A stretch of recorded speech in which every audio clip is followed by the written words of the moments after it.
From New York City comes now the new Mr. Ace and Jane program, a weekly half-hour comedy series starring radio's original comedy couple, the Aces.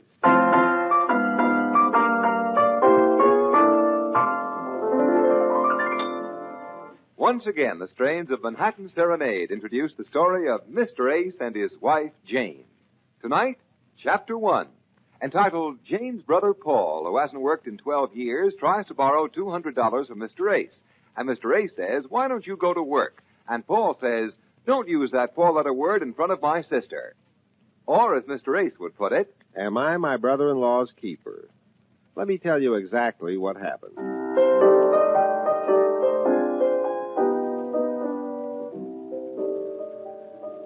First, I want to say that the characters in this story are not fictitious. Very often, I wish to heaven they were, especially Jane's brother, Paul. Although Paul is allergic to work and is the laziest guy I know, I must admit he is obnoxious. Paul never shows it, but I know he hates me. I never show it, but I hate him. He can't stand the sight of me. I can't stand the sight of him. Behind my back, he calls me names. Communist. 12 years ago, Paul was in a little automobile accident. He's been collecting $10 a month on a little insurance policy. But if he ever goes to work, they'll stop paying him that big $10 annuity, so he can't work. The guy was lucky enough to have escaped out of the accident alive, and now he wants to be paid for it. That's robbing St. Peter to pay Paul. The one I really feel sorry for is Paul's wife, Arlene. She's been married 10 years and has always been destitute. I've been married 10 years and have always been destitute. She never has any new clothes. I never have any new clothes. She's too old to go to work. I never have any new clothes. How do they live? Well, you've heard of people who live by their wits.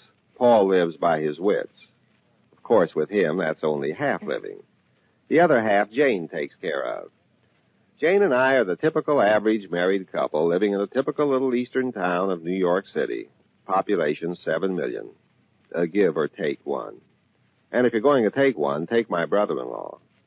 Or for that matter, take Jane. When Jane makes up her mind to do something for Paul, she does it. When I make up my mind to do something for Paul, I do it. She's completely uninhibited. I'm completely uninhabited. And her arguments are unequivocally irrefutable. Yes. I should have suspected something the day we got married 15 years ago. The day Paul asked if he could come along on our honeymoon. And I said no.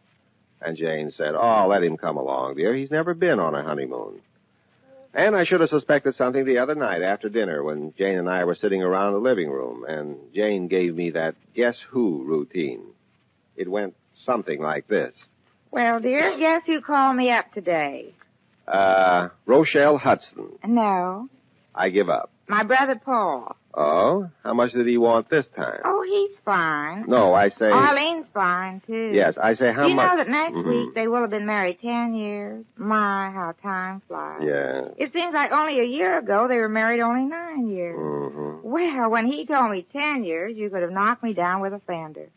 I said, Paul, you mean to say that you've been Now, just a minute, dear. What did you mean, how much did he want? Who said anything about money? Oh, then he didn't want any money. Who said he didn't? Well, which is it? $200. Jane, I'm not going to give it to him. Why doesn't the guy go to work? Oh, now, dear, you know there are many reasons. I'd like to hear them. Well, the third reason is because... Wait just a minute. What happened to Win and Place? Beg pardon? What are the first two reasons? Well, first, because he was sick last year. Oh, sure. No, he was just about to get a job when he got intentional flu. I knew you'd finally come up with the right word. Well, the flu isn't to be sneezed at. What's another good reason? Well, like Paul says, what's the dollar worth today? Practically nothing. Oh, he's not going to work until the dollar gets back to what it should be worth. Yes, 57 cents. Of course, naturally. You remember how we used to be able to get meat and butter practically au gratin? Au gratin? Free. Free, naturally. Well, Paul says if you'll lend him $200, he'll be forever indebted to you. Forever is what I'm afraid of. He needs it for something very important. He didn't want to tell me in front of Arlene, but he'll tell you when he comes to see you at 9:30 tomorrow at your office. Jane, I haven't got $200 to throw away. Well, it's not throwing it away. Are you insinuating that my brother isn't going to pay you back? Oh, no, of course not. He's as good as gone. Gold. Why, he's as good as the Bank of England. That's what I mean.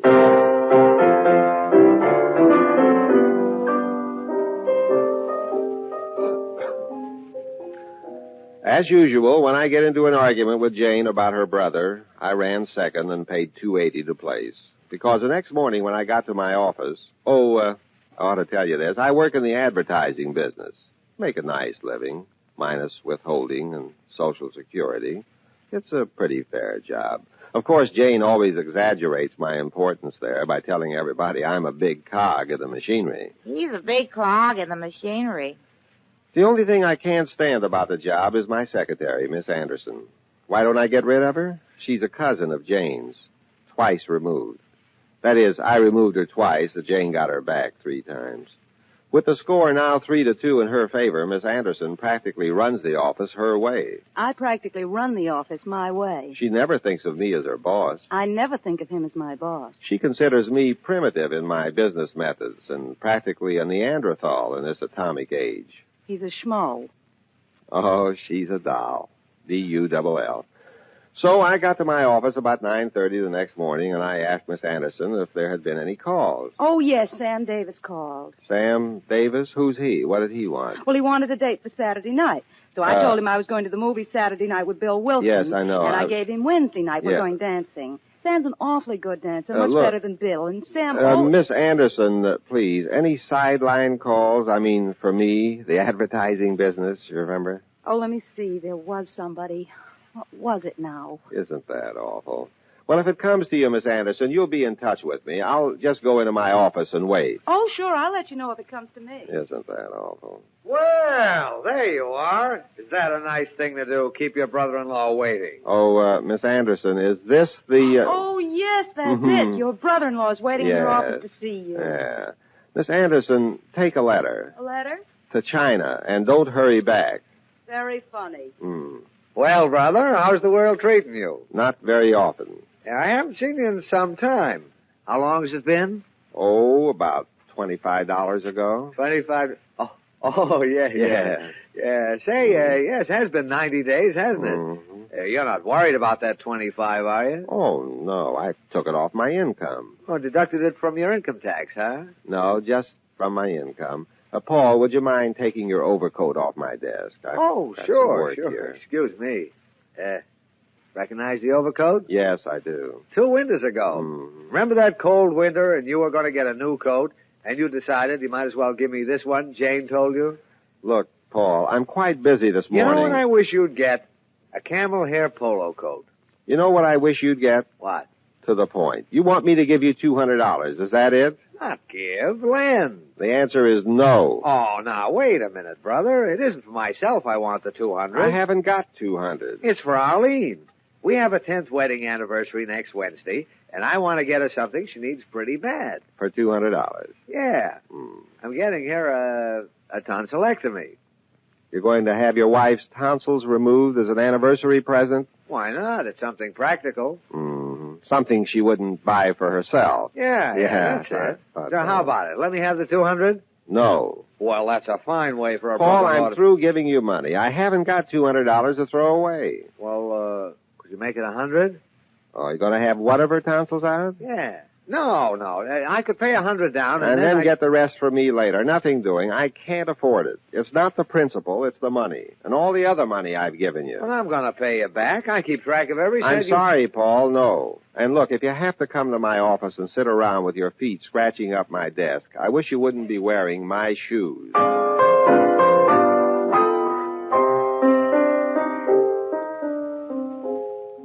Well, if this were anybody else but Jane's brother Paul, the incident would be closed, and at this point I would be saying, we're a little late, folks, so good night. But you don't know Paul and Jane. With them, there's plenty of material for a half-hour show, and enough left over for Arthur Godfrey. Because with my no ringing in his ears and my overcoat hanging on his back, Paul walked direct from my office to my home to see my wife in my shoes. Oh, yes, before we look in on this tender little scene, I want to tell you that, like the typical average family, we happen to live next door to a radio announcer, a fellow named Ken Roberts. Ken is the only celebrity Jane knows, and every time he comes to the house, which is about once a day, Jane gets his autograph.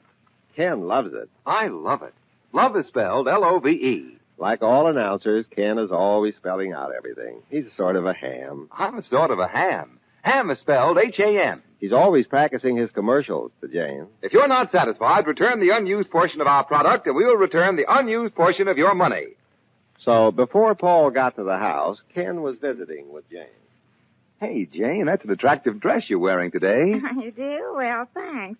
And may I return the compliment and say it's one of my favorites, too. Where have you been, Ken? Long face, no see. Oh, you mean yesterday? Well, I was busy down at the studio all day practicing announcing. I stood in front of that microphone and gave it everything I had. Had is spelled H-A-D. What did you announce? Oh, anything that came to my mind. Mind is spelled M-I-N-D. You mean you just made up commercials out of whole wheat? Yeah. In a commercial, it doesn't matter what you say, just so you sell it. Like, this show is brought to you by the Kruvna Company, makers of those delicious, tasty after-shaving lozenges. 4 out of 5 doctors have studied medicine. And remember our famous money-back guarantee. If you're not satisfied, you can get double your money back by writing direct to the Kruvna Company, Newark, New Jersey, Post Office Box 27. I'll repeat that address, the Kruvna Company, Dallas, Texas, Post Office Box 10. That's the Kruvna Company, spelled C-O-M-P-A-N-Y, Company. Scientists have proved that 4 out of 5 is 80%. Excuse me, Ken, there's somebody at the door. A product of the Kruvna Company. For over 50 years, dispensers of quality products. Excuse me, Ken, there's somebody... Yes, 50 years ago, the Kruvna Company dispensed with quality. Ken, please. What? The door. Oh, I'm sorry, Jane. I guess I got carried away. Oh, it's my brother. Hello, Paul. Oh, sis, I was just over talking to that husband of yours. Just fine. Oh, you remember Ken Roberts, don't you, Paul? What? Oh, sure. Hiya, Ken. Hiya, Paul. Paul is spelled P-A-U-L. Well, Janie, he turned me down. He did? My own brother-in-law wouldn't lend me $200. I've got to have that money, Jane, and you've got to help me. Oh, $200? I haven't got $200 to Jane. To Jane? To my name. Well, can't you borrow it from somebody? Like, say, a next-door neighbor, for instance. You mean from Ken? Ken is spelled N-O.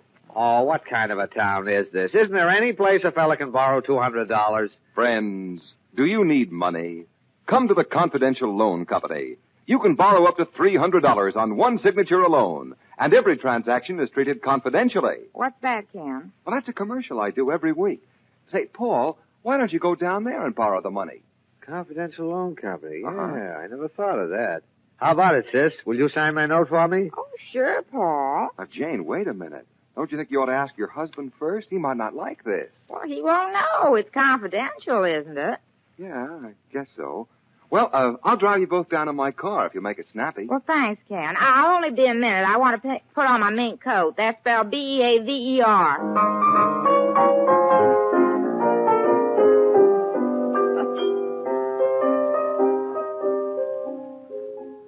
So Jane and her brother Paul decided to go to the Confidential Loan Company. All this I didn't know. I had turned Paul down, and I thought that was the end of it. I was living in a fool's paradise. Mighty pretty country, though, especially up around Lake Marijuana. Well, as the crime was reconstructed to me later, Jane and her brother Paul arrived at the loan company, and Jane was the MC as usual. How do you do? I'm Mrs. Ace. How do you do? What can I do for you, madam? Well, we'd like to see some money, please. I beg your pardon? We'd like to see some of that money you advertised to lend. What is your name? Seesum. How do you do, Mr. Seesum? How do you do? This is my brother Paul Sherwood. This is Mr. Seesum, Paul. How do you do, Mr. Seesum? How do you... No, I'm Mr. Wilkerson. You said Seesum. No, you said Seesum. No, Mr. Seesum. I said, what is your name? My name is Wilkerson. How do you do? I'm still Mrs. Ace. How do you do? And this is still my brother Paul Sherwood. How do you still... did you say you want to borrow some money? Please, Mr. Seesum, not so long. It's allowed. It says confidential. Are you the confidence man I have to see? I'm Mr. Wilkerson, in charge of loans. Have chairs, please. Oh, thank you. Sit down, Paul. Okay, sir. Mrs. Ace, is this your first loan with our company? Yes, it is. Oh. Why? Your advertisement doesn't say experience necessary. No, I mean, have you an established credit here? What is your full name, please? Jane Ace, Mrs. Jane Ace. Mrs. Jane Ace. How do you do? How do you do? I'm Mr. Wilkerson. Yes, we've met. And this is my brother, Paul Sherwood. How do you do, Mr. Seasum? I've met your brother, and my name isn't Seasum. It's Wilkerson. Now, how much money do you want to borrow, Mrs. Ace? Please, Mr. Wilkerson, if you're going to keep talking that loud, I'd rather see Mr. Seasum. There is no Mr. Seasum. I lend the money. Now, how much do you want? $212.75. $212.75. That's rather an odd amount, isn't it? Well, the 200's for me. I'm getting my wife a tonsillectomy for an anniversary gift. Yes, and on the way down, I saw a sale on hats for $12.75. So I thought we might as well kill two birds with one loan, you see? Well, Mr. Wilkerson? Or Mr. Seasum, as the case may be? Just a minute. You, sir, you're getting your wife a tonsillectomy as an anniversary gift? Yeah, that's right. You see, I'm not working right now, and I need this money, and my sister here is going to sign the note for me. She's Mrs. Ace. How do you do? How do you... What? What? Let's start over. How do you do? I'm Mr. Wilkerson. You want to borrow some money. Please, not so loud. I told you my brother wants to borrow $212.75, and I'm going to sign the note for him. I see, but he isn't working, and what is your business, Mrs. Ace? Sister to the defendant. What's that? I'm his sister, and if he needs the money, the least I can do is sign a note for him because I haven't got any money to lend him. And what good is your signature on a note? What good? Well, I don't know who would sign for a person if his own sister wouldn't. And if I'm wrong, I'm not far from it. Doesn't it to you, Mr. Seasum? Let me see what happened. I was sitting here in my office, quietly reading Dick Tracy, when you came in and said you wanted to borrow $212.75. And you want to sign the note, and you have no security. That's it. Do you have any charge accounts in any of the stores, Mrs. Ace? Oh, sure, but I wouldn't want them to know about borrowing this money because it says confidential. Just a minute. I'll call upstairs and check on your credit. Yes, Martin speaking. Over. Martin, this is Wilkerson. I have a Mrs. Jane Ace here who wants to borrow $212.75. Will you check her credit for me? Mrs. Jane Ace wants to borrow $212.75. Over. Fine, confidential. That's right, Martin. $212.75. That's a rather odd amount, isn't it? Over. Well, $200 is for a tonsillectomy her brother is giving his wife for a wedding anniversary. Testing. 1, 2. Testing. 1, 2. Sounded like you said he's giving her a tonsillectomy for a wedding anniversary. Over. That's right, Martin. And the other $12.75 is for a hat she saw in the clearance sale on the way down here. Check it, will you, Martin? Will do. Roger. There you are, Mrs. Ace. How's that for confidential loan service? Mr. Wilkerson, was that coast to coast? That's our efficient credit system. It'll only take a minute. While we're waiting, you can look over this application. And here are the weekly rates. For a loan of $212.75, you have to pay back $4.40 a week for 1 year. $40.40 a week is reasonable. Oh, there's Martin again. This must be the repeat broadcast for the West Coast. Yes, Martin? Mrs. Ace is NG. All charge accounts are in her husband's name. He's okay. Over. Roger. Thanks, Martin. Sorry, Mrs. Ace, you're NG.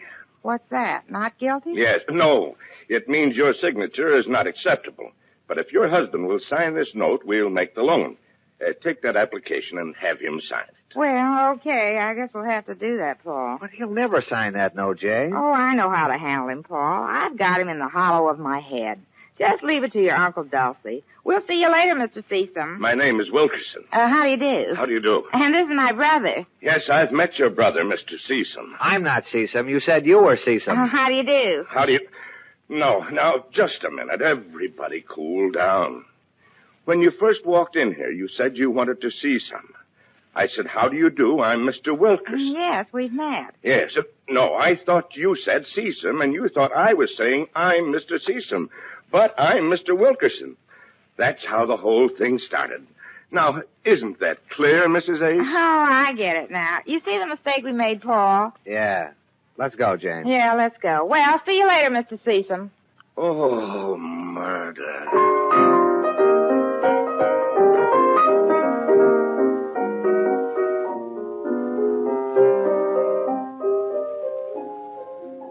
As Jane and Paul sailed gracefully out of the confidential loan company, they waved a fond farewell to Mr. Wilkerson, sinking slowly in the west.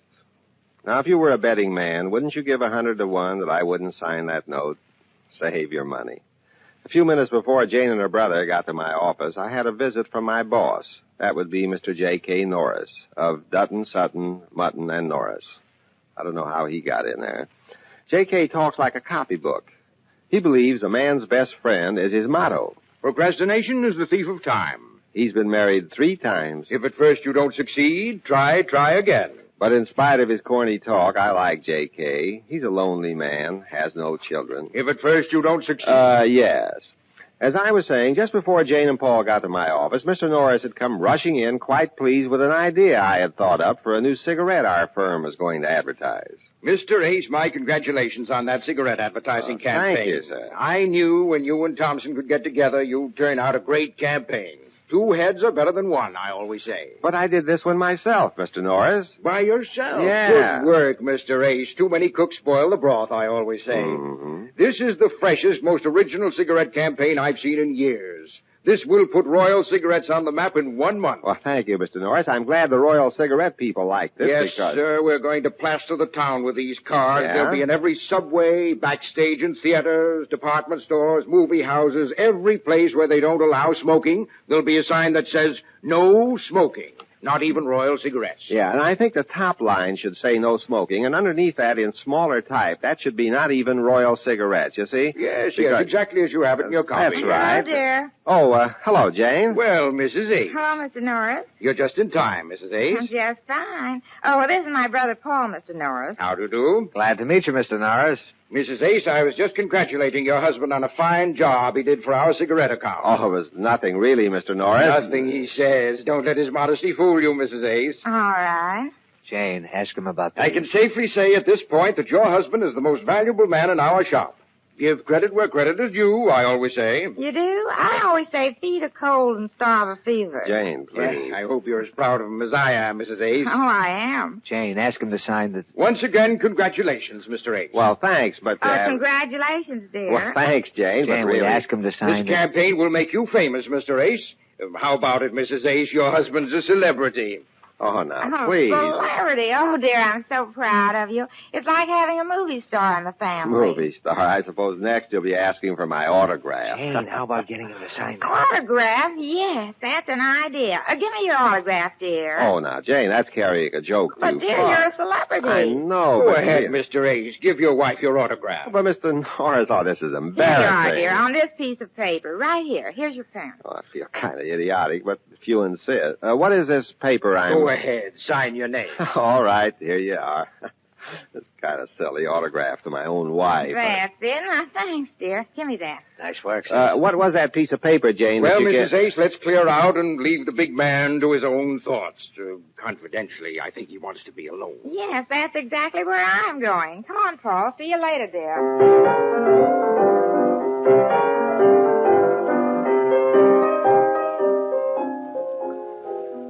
All I can say in defense of my simpering self is that I am the first and only co-signer who ever signed his name, Sincerely Yours. I never would have known I even signed the thing if something hadn't happened a week later. Jane and I were sitting around the living room after dinner, and I was doing a little bragging. Jane, remember that cigarette campaign Mr. Norris congratulated me on about a week ago? He gave me a $500 bonus today. Pretty good, huh? Yes, dear. Well, is that the most enthusiasm you can work up? I thought at least you'd cheer. Yippee, dear. Well, thanks, if you can spare that. Oh, maybe this'll brighten you up, though. I'm going to take 200 of this bonus and give it to Paul. Arlene does have to have her tonsils out, and as long as I No, have... dear, you don't have to now. But, Jane, it was only a week ago today that you came... I know, dear, but Paul got that money already. Where? Last week. But I'll tell you what you can do. No, I said where did Paul get... You want to do somebody a favor. How about increasing my allowance? where did Paul get the two... Increasing your allowance? How much? Oh, around $4.40 a week. $4.40. How'd you arrive at that round figure? Well, I might as well get this out of my cistern. Okay, sister, and what is it? I'll begin at the beginning. Yes, you do that, Jane. I'll make it short and sappy. Natch. Remember last week when I came to your office and you were a celebrity and you signed your autograph on a piece of paper I gave you? Fine celebrity, yeah. Well, that day you opened a charge account at the Confidential Loan Company. Yeah, fine. I what? Paul borrowed $200 and you autographed the note. Oh, no. That's the price of fame, dear. Oh, no, Oh, Jane. yes. And today they called up that Paul missed the first payment, $4.40.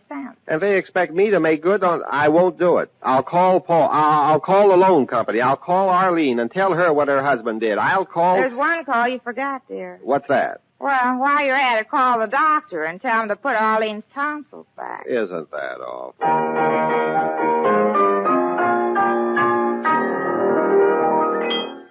Next week, Chapter 2, entitled Jane Gets a Summons to Serve on a Jury, but she doesn't like the case being tried, so she goes upstairs and gets on another jury hearing a spicy divorce case, making it 11 on one jury and 13 on another. And Mr. Ace gets fined $50 for contempt of court. Or... Is there no justice? Good night. Good night.